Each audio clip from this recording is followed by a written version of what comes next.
Hey guys. All right, so the title isn't clickbait. This is really what every working professional DJ needs.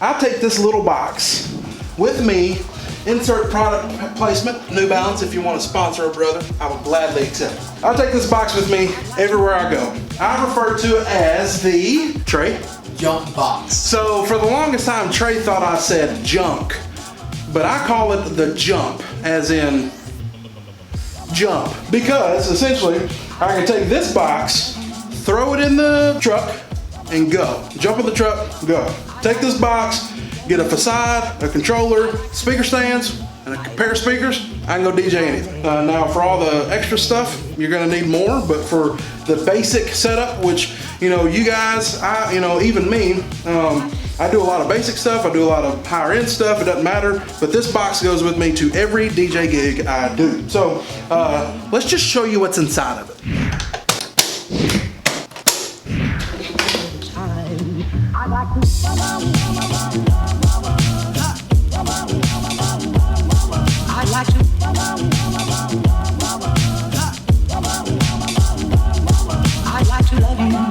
Every day. I'd like to love you. All right, so this is everything that I think is essential to me putting on a decent show. Everything here I use pretty much on a weekly basis. So what I've done is I've just put it in a box, and like I said earlier, throw it in the car, jump, go to the gig. None of this stuff hardly ever comes out. If it ever does, if it ever comes out of this box, I try to put it back immediately. That way it's already ready to go for the next gig. I don't have to think about, did I grab enough extension cables? Did I get my gaff tape? Did I get Xlr cables, adapters, all that stuff? This all stays in this box. Now this is it's an ATA case. This might not be practical for you if you're, thrown in the backseat of a Honda Civic. May not be the best thing to do, but you can go to Home Depot or Lowe's and get a plastic bin. It doesn't have to be something this rugged. You just need to have one, no matter what it is. It can even be a duffel bag. It doesn't matter. You need something similar to this. So what I'm gonna do is I'm gonna explain to you what I have as I put it back in the box. That way we can be ready for next week's gig. So starting things off, these are pretty handy, and I haven't even had these for long, but what it is a audio and power cable for the speaker all in one. So instead of sending a separate XLR or a separate IEC, which is what most of you guys use for your powered loudspeakers, this is what you're going to use. It's all together in one, 25 foot long. It works out good. Great audio cable, high quality, power cable for your speakers. This is actually made by a company called EliteCore. I'm actually an EliteCore dealer, so if you're interested in a cable like this, slide up in my DMs on Instagram though. Don't call me. Instagram DMs if you're interested in a cable like this. Also, all of this stuff I'm actually going to put in the description, leave you some links or purchase links. If I'm a dealer for any of this stuff, if I can save you guys some money, I'm going to try to do so. Just get in touch with me. But 25 foot, they come in various lengths, but generally I'm no more than 25 feet away from each speaker. So I've got two of these. Two of these going back in the box. 1 and 2. So with that, second most important thing is general power cable. Now, most of the time you want to run 12-3 power cable. That's the best thing. 12 gauge, 3-wire cable, extension cable. You don't want orange extension cords. All my extension cords are black. You can pick these up at Lowe's, Home Depot. It's always cheaper to make them yourself, and 9 times out of 10 you get a higher gauge or higher quality cable at least. I've got one 50 foot and two 25 footers. And generally, like I said, that's gonna be able to get me anywhere that I need to go. So one 50 foot going back in the box, the two 25s back in the box. Sticking with power, these two are the same. These are 14 gauge, not as heavy of duty, but it all serves the same purpose for plugging in your dance floor lights or a few up lights. 1 in, 3 out. So you plug 1 in and you got 3 plug-ins coming out. One thing you got to be careful of is using these guys. You don't want to overload a circuit. Always be cognizant of how much amps you're drawing from your equipment. This is numbers that you should know. It's not, let's just plug in all the stuff and see what happens. Be cognizant of what you've got going into the wall, because the last thing you want is for the power to fail and it be your fault because you tried plugging in too much stuff. So before we were rudely interrupted, just be careful when you're plugging extensions with multiple taps on there, because you don't want to plug in you don't want to bite off more than you can chew. You need to be knowing how much amperage you're drawing so you don't flip breakers, cause heating issues, catch something on fire. Just be careful. Now, you can plug in a ton of uplights on one wall circuit and it'd be totally fine. So if you're using it for something like that, have at it. But that's that. Back in the box. Power strip, generally I bring one of these just because I have one that's already loaded in my case. But if it goes bad, I got another. That works out good for charging batteries or whatever. This is one that I made myself. I didn't actually make this. Blake Smith made this. You know Blake, you've seen him on a few of my videos, but I've made similar boxes like this. They're all the same. 12.3, this is just a little bit more rugged than something you buy. This works out good. It's probably going to be cheaper too if you make it yourself versus buying them already pre-built. So back in the box. Oh, sticking with power. Again, we have multiple taps. This is a triple tap, triple wall tap. Always try to get these in black. Don't get the orange ones. You'll look super tacky. So there's that.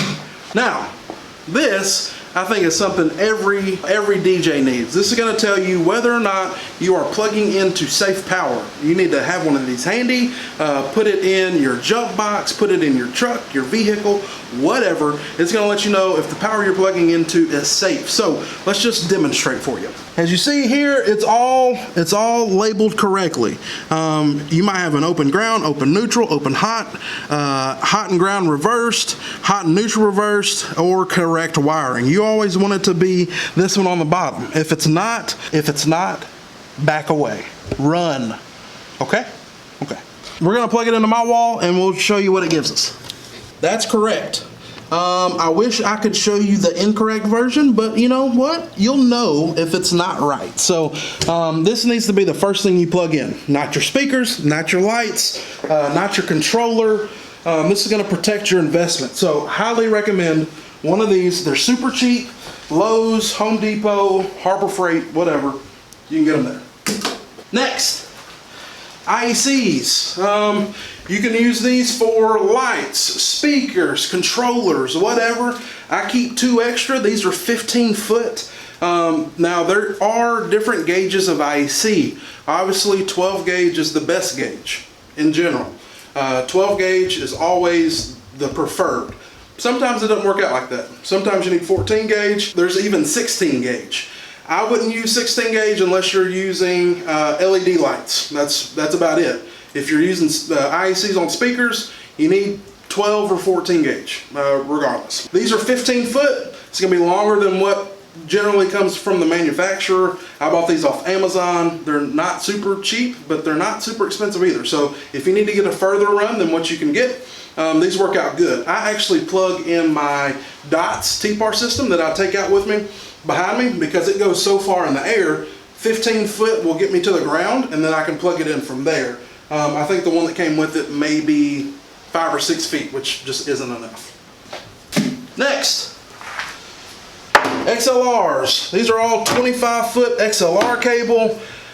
You may ask, why so many? Well, I've got the XLR and power combo, but beforehand I didn't. So I would carry out 4, 2 of them go to the speakers, and you always want to have a backup for your backup. So I would just carry 2 extra. This works out good if you're using a wired mic for a ceremony, or even for your reception. If you've got to space your speaker out, let's say a longer distance than normal, you can daisy chain these dudes together.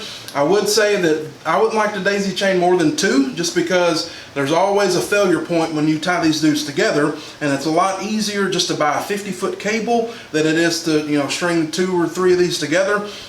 So I would recommend, if you need 50-foot XLR cables, just buy them. Don't string together 10 or 15 10-foot ones, because that's going to be multiple failure points in between them. But I always carry 4 regardless. You need 4. With that being said, there's 2 more. These are 10-footers. Now, I use the smaller ones to connect my mains to my subs if I'm running a sub and a main setup. These are also good if you're using a wireless mic that you need to get to your mixer. Maybe even a 5-foot one would be better for that. But I always keep 5-foot ones with the wireless stuff, just because I like to have it close. So 10-foot generally is used to go from sub to main, main to sub, or whatever. 25-foots are generally going from mixer or controller to the audio source. So all in all, I've got 6 XLR cables here. These things, if you don't buy good XLRs, they're going to fail on you. Now, these aren't as good as like a Platinum Series cable from NLFX, or even a Pro Audio cable from Whirlwind or wherever, but these work good if you take care of your stuff, coil it good, don't let people step on them and run cases on them and all that stuff. Generally, you can get by with non-pro grade XLRs. Now, I would always prefer to have a pro grade XLR, but they're expensive. So if you protect your investment, generally it will protect you. What's next? All right, next up we have DI boxes. And I'm going to go ahead and grab instrument cables with this as well. Now, with the DI box, this is going to be for plugging in instruments such as acoustic guitars or keyboards, whatever. If you're using an instrument in a reception or ceremony, you need to bring these with you. I can't tell you how many times I show up to a place and I tell a bride, if you're going to have somebody sing or anything like that, they need to bring a DI and an instrument cable.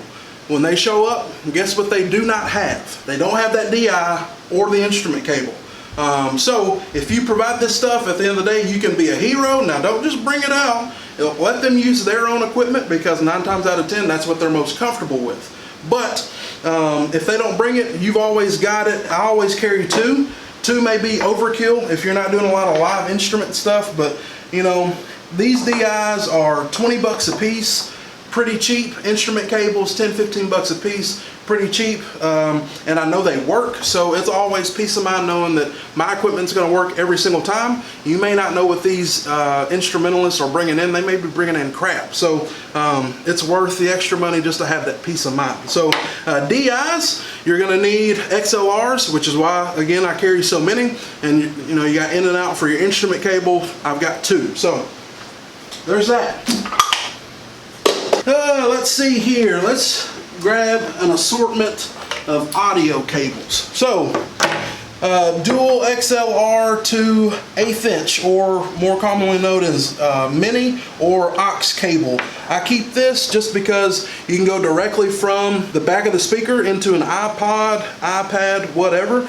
It works out good if you're doing rental stuff or you got a cocktail hour somewhere else. You can plug this directly into the back of the speaker, have your pre-mixed cocktail hour music, plug it in, stick it on top of the speaker, walk away, and go finish your reception setup. So that's why I carry that. Dual 1/4 inch to single 1/4 inch.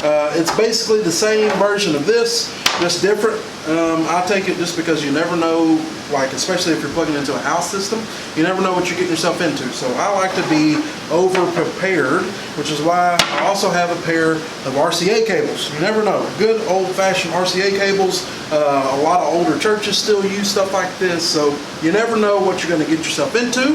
Again, in the box. And with the audio cables being said, This here is basically the Swiss Army knife of getting whatever I need converted, terminated, whatever. You never know. Again, you never know, so it's always best to be prepared. Dual XLR female to single XLR male. And then I have the opposite of that. Single XLR female to dual male. XLR female to quarter male. Then we've got the exact same opposite.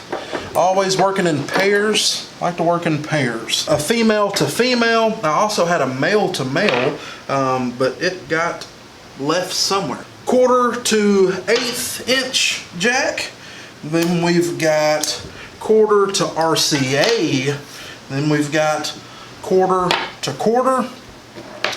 Dual mini female to single male, and then we've got dual RCA to single RCA, and then we have a good old-fashioned DMX terminator / tester. If you're working with lights, anything like that, it's always just a good rule of thumb to have a tester / terminator, because DMX cable is super finicky, and it's not that uncommon to have a broke down cable somewhere in your batch. So if you ever order Shure microphones, these little bags that seem to never come in handy work great for stuff like this. Instead of having it all in the bottom of your box, whatever, throw all your ancillary stuff in there,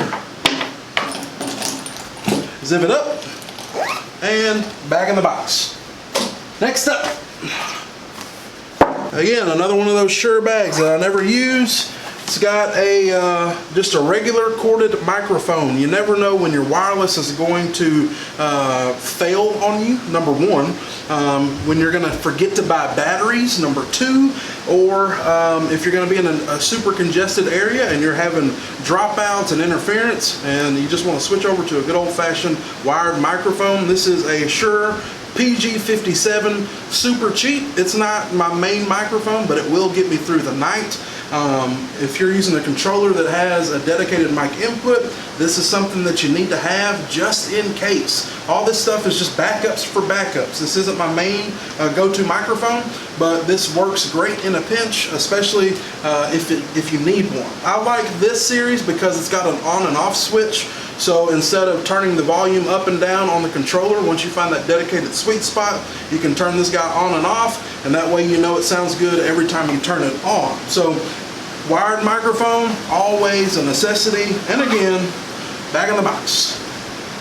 Up next, a little mixer. I use this, guys, for my ceremonies. The main thing I like about this mixer as opposed to some of its brethren, I like it because it's got balanced XLR outs, genuine Neutrik connectors. It's nothing special, but it's got 2 mic pre's, and then it's got a couple of 1/4 inches for everything that you need to do. Simple, basic, can be done with this. It even has a couple built-in effects, which I hardly ever use. It also has phantom power if you're running a condenser microphone or something, something like that. This is $100, and for $100, it's always better to have peace of mind on this guy as opposed to something that's just cheaper. Just buy once, cry once, be done with it. You don't have to go super extravagant. I've got an Allen & Heath mixer. I've got a bigger Yamaha. I've even got like a Behringer Xlr unit. You don't need all that, especially for some of the stuff that we're doing here, or that you're doing as well. You don't need to go super extravagant. You just need to get done. So this here is going to work good for you. I don't have a case or anything protective for it, so whenever you're putting it away, just be careful. But Yamaha simple 4-channel mixer, back in the box. So this is a stand. This is, instead of using a table for my ceremony systems, I just put this right on the back of the speaker stand. I can sit my wireless mic on, my iPad on. We have some footage from a wedding that we did where you saw me kind of introduce all the ceremony stuff. I'll link it up here in the top. You'll go back, look at that. You'll see exactly how I hook up my ceremony rig. This table is an essential part of that. This will clip onto any speaker stand that you have. It's better than having to set up and tear down a table. That whole process isn't really necessary. So, back in the box. Another good thing to have, a general toolkit. You never know, your speaker stands could come apart, something could break on your speaker. It's always good to be safe than sorry. As you can see, I'm missing a few pieces in my little toolkit. This thing was $5 or $10 from Walmart, super cheap, but this has saved my ass a couple times. So, simple, cheap toolkit. If you don't have one in your pack or your jump box, whatever, you need to have one in your vehicle because you never know what can happen on the way to a gig. So, simple toolkit, back in the box. These guys, if you have watched my newest video, you'll see we did a review on Ultimate Support subwoofer poles, speaker stands. These are the bases to those. So I never have to worry about where they are. They're always in the jump box. So if I need to go into a regular subwoofer cup instead of the M20 thread, I know where they are. Back in the box. Last but not least, you need some tape. Not just any tape. You need gaff tape. Don't use duct tape. Electrical tape is good in certain aspects, but most of you guys are doing weddings, your wedding DJs, your mobile DJs. Gaff tape is the best. This table's super old. I just stuck that gaff tape down. The good thing about gaff tape is you can peel it up. It's not going to leave any residue. Even on hardwood floors, it's not going to take up the varnish. It's super sticky, but you know, it's a super important part of what we do. Tape your cables down. If you don't have your cables taped down and a little kid runs across your setup, trips, busts his head open, whose fault is that? I've got good insurance, but I would hate to use it on something that could have been prevented, something as simple as taping your cables down. Super important. It makes you look like a pro, first of all. It's going to make your cable management look that much better. It's going to make your setup look that much better, that much cleaner. Cleaner setups lead to more bookings, lead to more money in your pocket, which leads to you buying more gaff tape. This is Hosa brand. There's lots of brands out there. I will tell you this. All tape is not created equal. Generally, if you buy cheap gaff tape, it's going to end up leaving residue behind. It's just not going to be as good of quality as something like a Hosa brand. NLFX, again, they sell great gaff tape. Good gaff tape isn't that cheap, but it's one of those things, again, I kind of, you know, it's the cost of doing business. If you're running out of tape, it means you're working a lot. And if you're working a lot, congratulations. Back in the box. Okay. And just like that, boys and girls, that box is ready to go. I don't take anything out of it. If I do, I try to put it back, simply because I want to know that that box is ready to go at all times. If I get a call and I have to go DJ somewhere tomorrow, I want to be able to grab two speakers, two speaker stands, a facade, a controller, that box, and go do whatever I need to do. And that's it. Simple video. Dude, it is pouring down outside right now. I hope you guys have been able to hear me. Jump box, J-U-M-P, as in jump. Don't take anything out of it because you're just gonna forget about putting it back in there. That needs to be what you need to take to every single gig. I say it's super important to just functioning. Things like your tape, things like your toolkit, a little mixer, Xlr cables, power cables, all that stuff is stuff that you need at every single gig. So find you a container, load it full of everything that you need, and then you'll be ready for every single gig that comes your way. Once again, you know who I am, djwoopig, John Simmons with Crown Entertainment. If you want to get a hold of me, if you got a question, comment, concern, if you've got some stuff in your pack that I left out that you think I should have in mind, leave it down in the comment section below. You know I'm always down there stalking those comments. If you're subscribed, thank you for subscribing. If you're not subscribing, you totally should, because as soon as we get to 5,000 subscribers, hopefully by the end of the year, definitely by the end of the year, we're giving away something big. And as soon as I know all the details about that, I will announce it on the channel. But coming up pretty soon, you'll know the details of the giveaway. We want to do something big for 5,000 subscribers, so stay tuned for that. If you got a question and you want to ask me directly, you don't feel like it's necessary to leave it in the comment section, you can always send me an email, djwoopig@gmail.com, and I will email you back just as soon as I can. The one thing that I do not want you to do, don't call me, please. I know it's a running joke and you think I'm kidding, but people do it every time, and I'm like, Look, bros, I got a job. My job is not talking to you. I'm just kidding. I'm just kidding. I don't want to be a jerk. But don't call me. Send me an email. If you want to follow me on social media, the best place to do so is at Instagram. It's djwoopig. You can also follow my company Instagram, Crown Entertainment, to see all of the awesome things we're doing for super cool, awesome people. Until next time, you know who it is. We'll see you next week. Later.